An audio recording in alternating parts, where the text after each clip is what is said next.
15 साल की जमूरी अपने माता पिता के साथ परमारपुर गांव में रहती थी।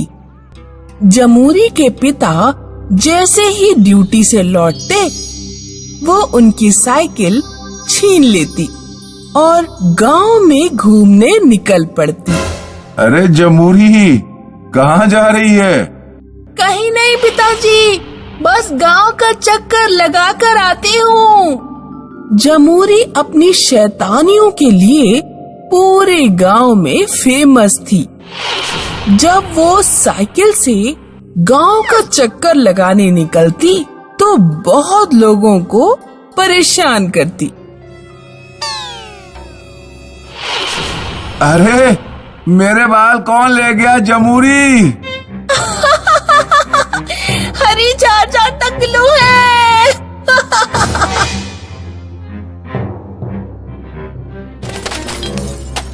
हाय राम, मेरी मटकी फोड़ दी। आज तेरे बाप से शिकायत करूंगी। आज मैंने 12वां मटका फोड़ा। अरे मेरा थैला, उसमें मेरा नया सलवार सूट है। निकल ले, ये सूट तो मेरे ऊपर अच्छा लगेगा। जमूरी जब घर पहुंचती तो उसके घर शिकायत करने वालों की भीड़ लगी होती।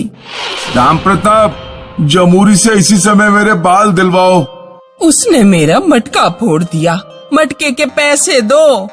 चाची, इसने मेरा सूट छीन लिया, सूट दिलवाओ उससे। तुम लोग कितने बेशर्म हो, बिन बुलाए मेहमानों की तरह मेरे घर चले आते हो। जाओ ले लो अपना अपना सामान। लड़की, तू इन गांव वालों को क्यों परेशान करती है? गांव के लोग तुझे बुरी बुरी बद्दुआएं देकर जाते हैं। अपनी शरारतें करना छोड़ दे बेटा। अरे माँ, तुम तो बहुत डरपोक हो। दुआओं बद्दुआओं से कुछ नहीं होता। एक दिन गांव में एक बहुत पहुँचे हुए साधु आते हैं। गांव के सभी लोग उनके दर्शन करने जाते हैं और उनका आशीर्वाद लेकर आते हैं। साधु बाबा रोज सुबह नदी के तट पर स्नान करके 2 घंटे तपस्या किया करते थे। तपस्या करते समय उन्हें कोई डिस्टर्ब नहीं करता था। साधु बाबा को देखकर जमूरी को शरारत सूझती है। एक सुबह जब साधु बाबा तपस्या कर रहे थे तो जमूरी उनके पास जाकर जोर से उनकी दाढ़ी खींच देती है और हंसने लगती है।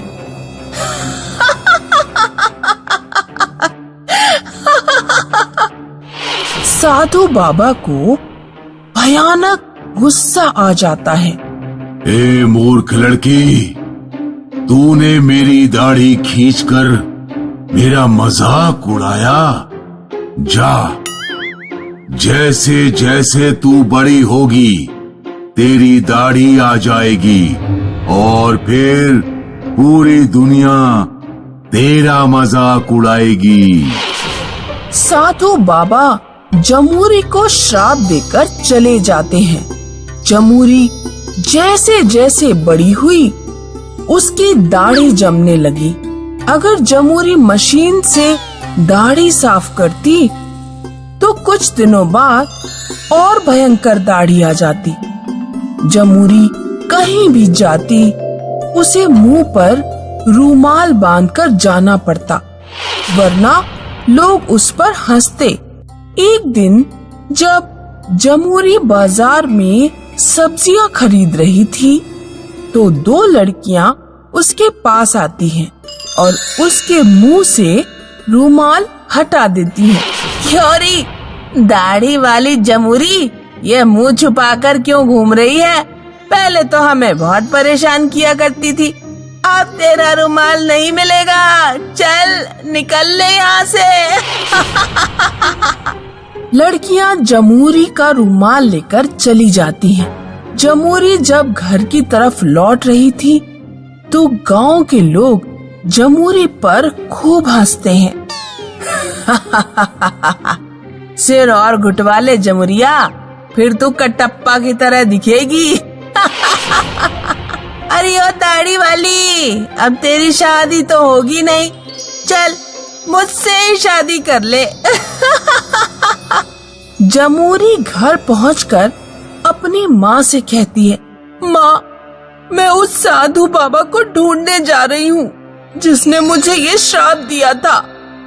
बेटी, 7 साल बीत चुके हैं, अब तू उन्हें कहाँ ढूंढेगी? चाहे वे दुनिया के किसी भी कोने में हों, मैं उन्हें ढूंढ कर रहूंगी। जमूरी साधु को ढूंढने निकल पड़ती है। जमूरी पड़ोस के गांव में साधु के बारे में पूछती है। लोग उसे बताते हैं कि साधु अयोध्या गए हुए हैं। जब जमूरी अयोध्या पहुंचती है तो पता लगता है कि साधु दिल्ली पहुंच चुके हैं। जमूरी ट्रेन से दिल्ली पहुंचती है, लेकिन साधु उसे वहां भी नहीं मिलते। लोग उसे बताते हैं कि साधु राजस्थान के किसी गांव में गए हुए हैं। जमूरी के पास पैसे खत्म हो चुके थे और खाने को भी कुछ नहीं बचा था। जमूरी पैदल यात्रा करती हुई राजस्थान की ओर निकल पड़ती है। चलते चलते वो राजस्थान के एक गांव में पहुंच जाती है और भूख और प्यास व गर्मी से चक्कर खाकर गिर पड़ती है। गांव का एक लड़का उसे उठाकर अपने घर लेकर जाता है। माँ, ये देखो, एक लड़की जिसकी दाढ़ी है। लड़का जमूरी के ऊपर पानी के छींटे मारता है, तब उसे होश आ जाता है। तुम कौन हो और यहाँ किस उद्देश्य से आई हो? मैं एक साधु की तलाश में हूँ जिन्होंने मुझे 7 साल पहले श्राप दिया था। बेटी, वो साधु बाबा तो अभी कुछ दिन पहले ही इसी गांव में मर गए। नहीं, ऐसा नहीं हो सकता। अब मेरी दाढ़ी कभी खत्म नहीं होगी। बेटी, तुझे रोने की जरूरत नहीं। साधु बाबा ने गांव में तेरी चर्चा की थी। उन्हें अफसोस था कि क्रोधवश उन्होंने एक लड़की को जीवन भर के लिए श्राप दे दिया। वे अपना कमंडल छोड़कर गए हैं, जिसके जल से तू श्राप मुक्त हो जाएगी। औरत गांव के मंदिर से साधु का कमंडल लेकर आती है और जमूरी पर कमंडल के जल के छींटे मारती है, जिससे जमूरी की दाढ़ी हमेशा के लिए गायब हो जाती है। बेटी, तू तो बहुत ही सुंदर है। मेरे बेटे से ब्याह करेगी? मेरा सौभाग्य होगा। जमूरी ब्याह करती है और अपने गांव जाकर अपने माता पिता से मिलती है। जमूरी के माता पिता जमूरी को श्राप मुक्त हुआ देखकर बहुत खुश होते हैं। कांता देवी के 2 बेटे थे, जय और विजय। दोनों की अब शादी की उम्र हो गई थी, इसलिए कांता देवी आज उनके लिए लड़कियां देखने जा रही थी। जय विजय, चलो, लेट हो रहा है। आ गया माँ, आ गया माँ। तीनों लड़की वाले के घर पहुंचे। ये मेरी बेटी माया है और ये मेरे बड़े भाई की बेटी ममता।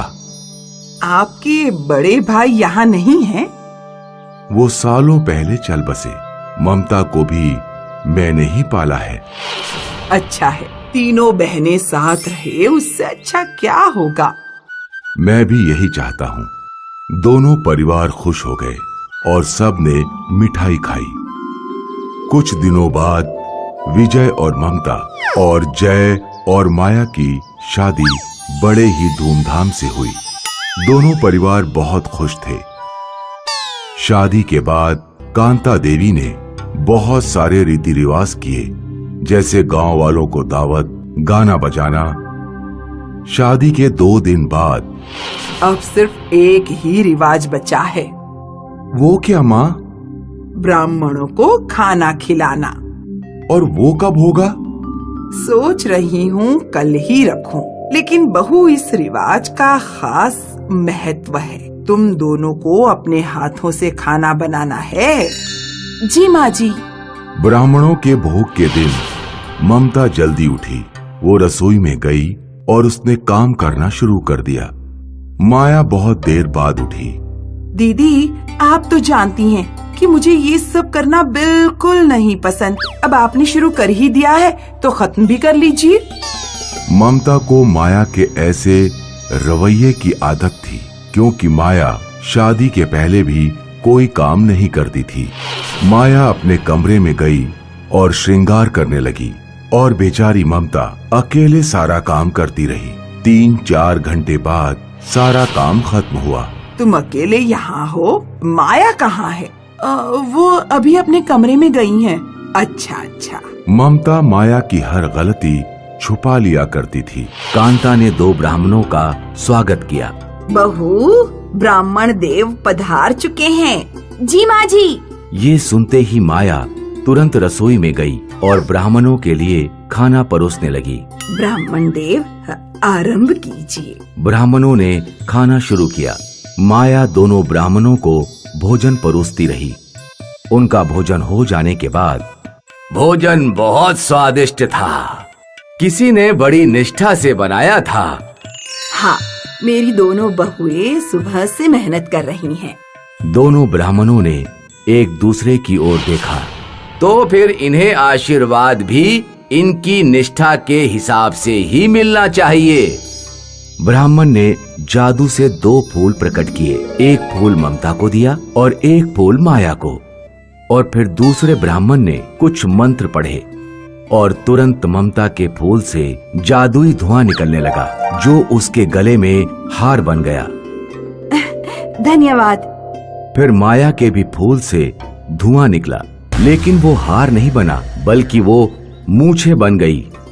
अरे, ये क्या हो रहा है? ब्राह्मण देव दोनों हंस रहे थे।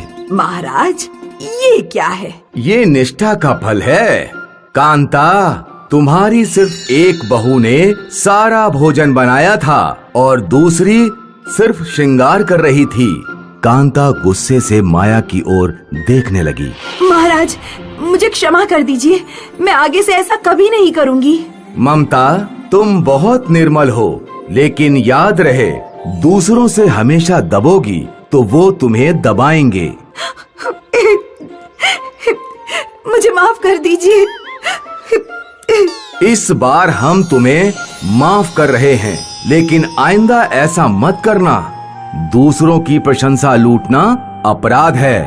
ब्राह्मणों ने अपना जादू उलट दिया। माया की मूछें गायब हो गईं और दोनों ब्राह्मण वहां से चले गए।